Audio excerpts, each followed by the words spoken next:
कहीं सुराग नहीं है कातिल की,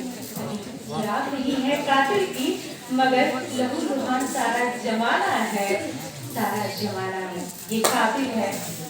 ये कातिल थी उस लोकतंत्र की सभाओं की, और ये लहू था उस लोकतंत्र के समय के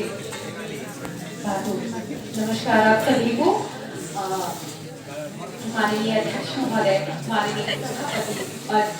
सभा में उपस्थित सभी गणमान्य व्यक्ति, आप सभी को मेरा सादर नमस्कार। मैं जयलक्ष्मी भक्त श्रमिक की धरती से आप सबका प्रतिनिधित्व करते हुए अपने विषय आपातकाल के 50 वर्ष भारतीय लोकतंत्र के समय सभा के लिए प्रस्तुत।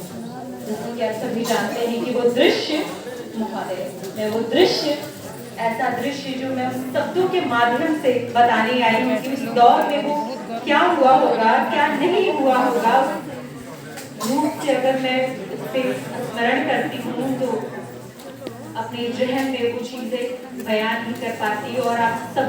शब्दों के माध्यम से बयान करूँगी कि महोदय 26 जून जो वो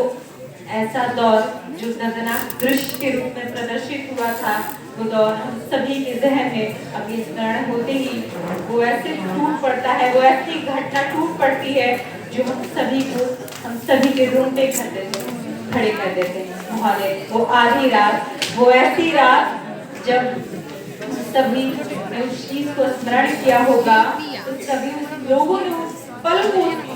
स्मरण किया होगा कि क्या वो दृश्य होगा कि आधी रात में सब सोए हुए थे, परंतु जब सुबह उठी तो ऐसा दृश्य जो कहने योग्य तो नहीं, पर उससे भी बढ़कर जो हमारे देश में जो बिना वजह लगाई गई थी, जो हमारे देश में आपातकाल लागू हुई थी, उसका कारण वो थे बिना वजह वो जो लोग थे, उन सभी लोगों को, वो जो ऐसे लोग थे जिनकी कोई गलती नहीं थी, वो बेवजह चिराग में लिपटे गए। वो लोकतंत्र जो ऐसे लोकतंत्र का ऐसा गला घोटा गया और लोगों को जेल में सड़ने और मरने के लिए छोड़ दिया गया।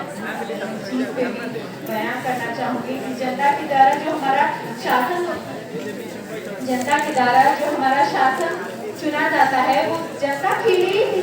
रक्षा करता है, लेकिन वो योग नहीं हो पाया कि जहाँ रक्षक ही भक्षक बन जाए, जहाँ रक्षक ही भक्षक बन जाए, वहाँ लोकतंत्र कहाँ जाए, वहाँ लोकतंत्र कहाँ जाए। महोदय मैं ये चीज पे जब स्मरण करती हूँ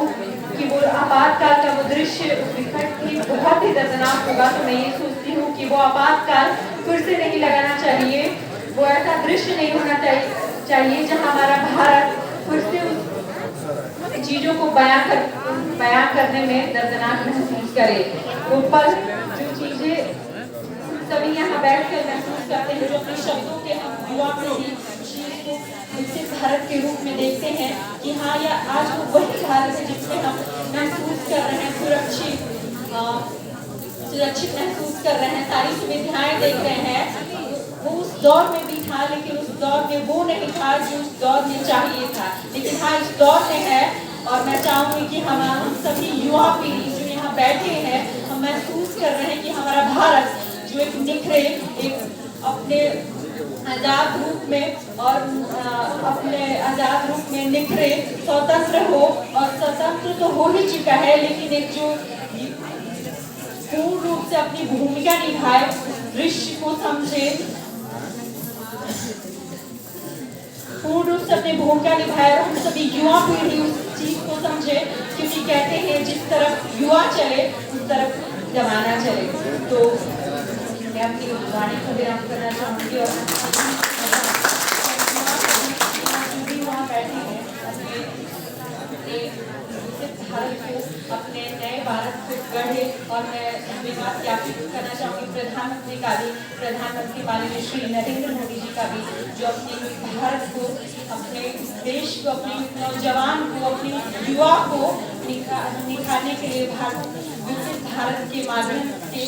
तहत उन्होंने ये मौका हमें प्रदान किया। इस प्रकार से हम अपनी बातों को रखें और हम अपने भारत को, उस आपातकाल को स्मरण करें, उस चीज़ों को महसूस करें और जाने क्या वो दृश्य था, वो क्या नहीं था। और धन्यवाद।